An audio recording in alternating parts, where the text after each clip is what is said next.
What is going on, everyone? Welcome into a celebratory edition of the 415ers podcast. This is Evan Giddings, Marc Grandy with you, coming at you 3 times a week, Odyssey Sports Podcast Network. Please download, rate, and subscribe. 5 stars are appreciated. Marc, my good sir, how are you doing after Brock Purdy's first career start went about as flawlessly for him as it could have? Yeah, fantastic win for the 49ers, 35-7, but kind of similar to last week, Evan, when we were dealing with the Jimmy Garoppolo injury. There was kind of a gray cloud, kind of circling the 49ers. It was a great win over the Dolphins, but you were wondering what the update was there. Of course, it was mostly bad news for the 49ers in relation to Jimmy Garoppolo out for the rest of the season, and seems very likely that he would not play in the postseason as well. And actually, as we speak, we do have an update on Deebo Samuel from Kyle Shanahan. Shanahan said, we're not sure to the extent of the ankle injury for Deebo Samuel, but that it is most likely a high ankle sprain, but also that it's not broken. So considering the way that Deebo Samuel went down, Evan, I know we'll talk more about it in a little bit, but considering the way that he went down, good news for the 49ers there, but it still puts a damper on what was an otherwise dominant day for the 49ers. Yeah, and that tweet that I saw too came from ESPN's Jeff Darlington about Kyle Shanahan's comments. To me, it also does sort of make sense. We'll talk about the impact of Deebo's absence for sure, but just off the top, like when he grabbed at his what appeared to be left knee, my mind went to the worst, but it does make a little more sense now as to it being a high ankle sprain, considering it was, he was grabbing above where I guess you would assume a broken ankle or something along those lines would be grabbed at. So, look, a high ankle sprain is not good. The 49ers have dealt with those before, specifically Elijah Mitchell, who dealt with one earlier in the season, is dealing with ankle injuries now, or pardon me, NCL. But, the issue now with Deebo is how quickly they can get him back. But I do want to get back to the man of the hour, that is Brock Purdy. And look, Marc, I don't know about you, but I'm beginning to sip the Kool-Aid a little bit, man. Like, and I feel like it's hard not to at this point, just with how good he looked in just about every sort of part of the game that he was asked to perform in. Now, the majority of that had to do with the first half, but of course, the 49ers put the game out of reach in the first half, large in part due to Brock Purdy. We can go down the different numbers of everyone that helped him today. Deebo Samuel certainly included before he got hurt in the second quarter. But what were your initial thoughts of the rookie's first start going up against the GOAT and not being afraid of the moment as everything appeared to show? Yeah, he was really good. Efficient, 16-21, 185 yards, a couple of touchdowns, did not turn the ball over. Also ran for a touchdown as well. Had a number of off-schedule plays where he turned, something out of nothing. He was really good. And, you look at the numbers, 185 passing yards. Okay, didn't have a very big day passing the ball, but the Niners were up 28-0 at halftime. He really didn't play the entire fourth quarter, and they were just totally fine with running the ball for the entire second half. So really that 185 passing yards, a couple of touchdowns, no turnovers was really more a half's worth of work on the football field. So if this was a closer game, he probably gets up to 250 plus passing yards. So if you're looking to kind of maybe poke a hole just in those stats, then I would fire back, in that way. But I mean, he was really good. He spread the ball around as well. No receiver had more than 4 catches. Kittle had 4. Deebo Samuel had 4. McCaffrey had a couple, including a long touchdown. Ayuk had a couple, including a long touchdown. Kyle Juszczyk also had a couple of catches. So he's using all of his weapons. He's not turning the ball over. He did have that one moment late in the first half before the Brandon Ayuk touchdown where there was an interception that was called back because of a penalty, and then he hit Ayuk for that long score before the half. That was really the kind of the final nail in the coffin, making it 28-0 for the 49ers. But I'm with you, Evan. He was really good. He backed up what he did in relief of Jimmy Garoppolo last week against the Dolphins, with the defense that was preparing for him and only him, and a really good defense at that. And he made it look like it was no problem. He made it look like he's been doing it for years. I was incredibly impressed with what we saw from Brock Purdy. Yeah, for a guy starting his first game, that's about as good as you could ask for. The Yeah. the guy that immediately comes to mind, he's playing on Sunday night, but when it comes to like first starts in the NFL under stressful conditions would be Justin Herbert, who was forced into action in his rookie season. Yeah. He played the Chiefs in his first game, and I remember watching that game and thinking, man, this guy's got something. Now, Brock Purdy's not as physically as impressive as a Justin Herbert, but to me, Mark, I had the same sort of feeling of like, like the 49ers are not in trouble. Like they almost they felt the same as they did against the Dolphins. In that game, you felt like Brock Purdy helped them win. Today, you feel like Brock Purdy grabbed the reins right out of the chute. And outside of, yes, I will admit that one interception that he threw that was called back because of a hold, maybe unfairly against Tampa Bay, was certainly a big mistake that we'll take note of moving forward. But hey, every time Jimmy Garoppolo makes an oh no throw that either gets called back or that the 49ers are able to recover from, we try to give him the benefit of the doubt that the body of work should speak for itself as opposed to one play that is poor, one play that needs work. I think Brock Purdy was about as good as I could have hoped for from a quarterback in his position, and I did not expect it. I know we talked a lot about expectations and how they dictate how you feel about a performance, but I didn't expect Brock Purdy to do what he did against Tampa Bay today. And for me, it really came down to one play that I saw, and unfortunately, it involved Deebo Samuel, who didn't get to finish the game. But with 12:50 in the second quarter, Brock Purdy, kind of similar to that 3rd and 10 against the Dolphins, where there's a free rusher coming in his face, and he's able to sidestep out of the way, get the ball out, basically show two things. One, he can evade the pass rush. He has enough sense in the pocket to be able to know where to move to dance around a defender, and he's still young and physically gifted enough to be able to do that. And then secondarily, to make the read down the field, identify the open receiver, and have enough arm strength, maybe not to zip a bullet in there like you see from a top-notch quarterback, but recognizing what his physical gifts are and how to use them. I saw that multiple times today, but specifically on that throw to Deebo Samuel at the beginning of the second quarter, where he sidesteps the defender, moves up in the pocket, sort of slings it to Deebo on the sideline, and then Samuel does the rest of the work. That to me is where I saw Brock Purdy look very good, not only for a rookie quarterback, but for any quarterback as we took a look at the around the league today. He was there's just a sense of calm with him. It's very rare for a rookie quarterback, let alone a rookie making his first start of his career. He never seems overwhelmed by what the defense is throwing at him. And this is a defense for Tampa Bay that is a little bit banged up. They have lost a number of guys over the last few weeks, but it doesn't matter who's on the other side.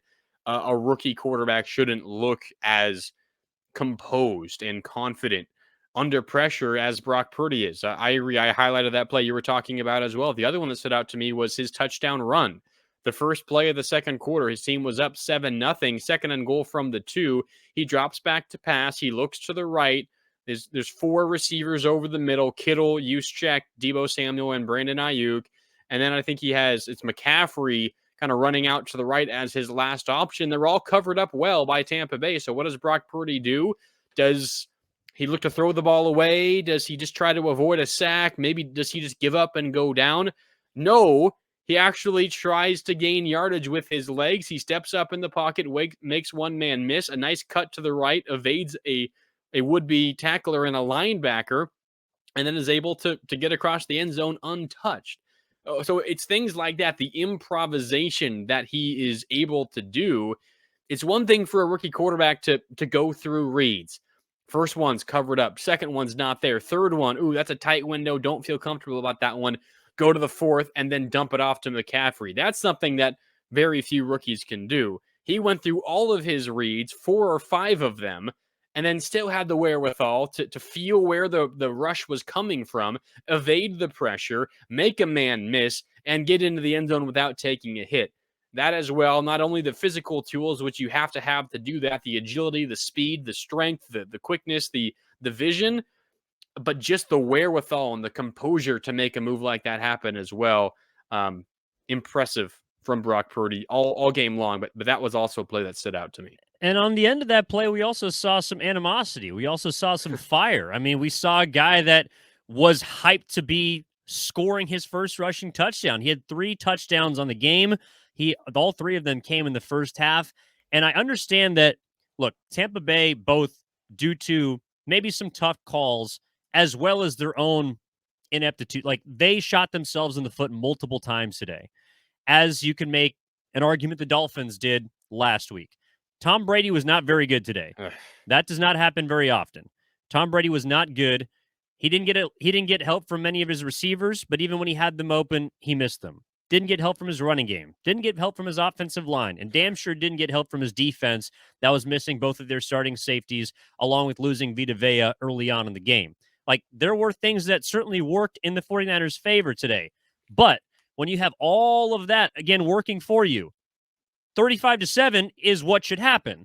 You get credit for doing what you should do against an inferior opponent and one that's banged up and continuously hurting themselves like the Tampa Bay Buccaneers. We don't usually see a guy like Tom Brady that has a lot of, sort of, I guess, backstory, motivation entering this game. And he's a guy that shines under the bright lights. But today it was Brock Purdy with clearly the better team, clearly the more prepared team, and a team with a better game plan that took full advantage of Tampa Bay and stomped them right from the get-go. Yeah, Niners they dominated every category in this game. You look at just the raw numbers. I mean, the yards even out a little bit towards the end because the Buccaneers were just getting a bunch of garbage time drives together, and that was where, I mean, Mike Evans was held without a catch until garbage time in the fourth quarter. Yards weren't terrible, but 404 for the Niners to 322 for the Buccaneers. The Niners dominated on the ground. I mean, we talked about it on Friday in our preview episode for this game. The Buccaneers just have an incredible inability to run the ball. It is staggering how bad their run game is.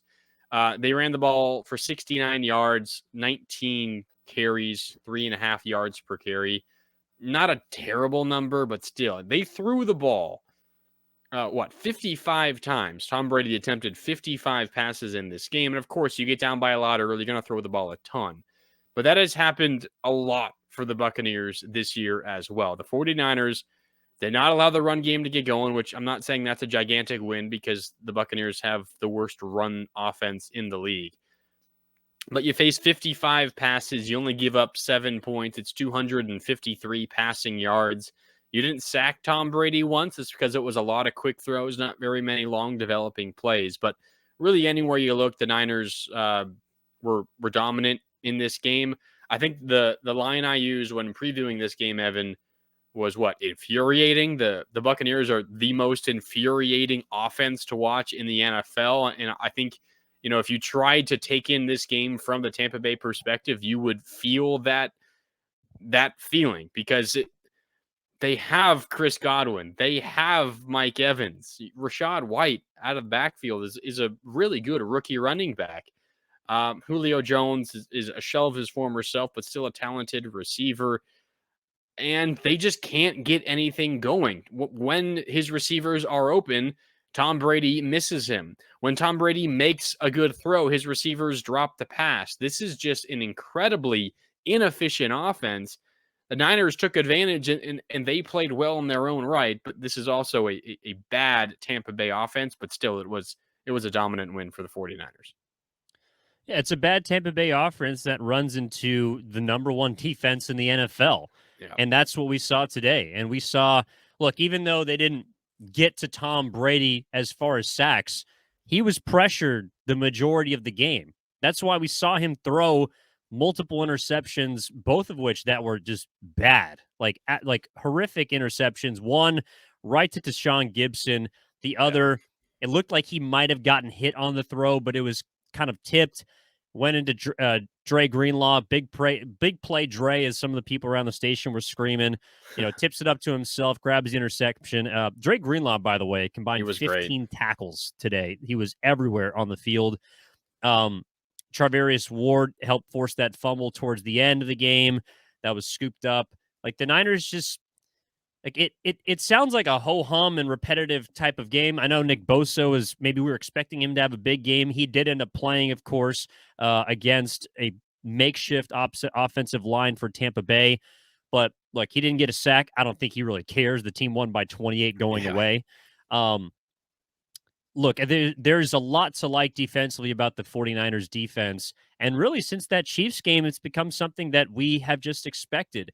Now, when there are great defenses, in an historic conversation, a lot of times there tends to be a couple of bad games. Maybe not a game as bad as 44 points at home against, the Kansas City Chiefs.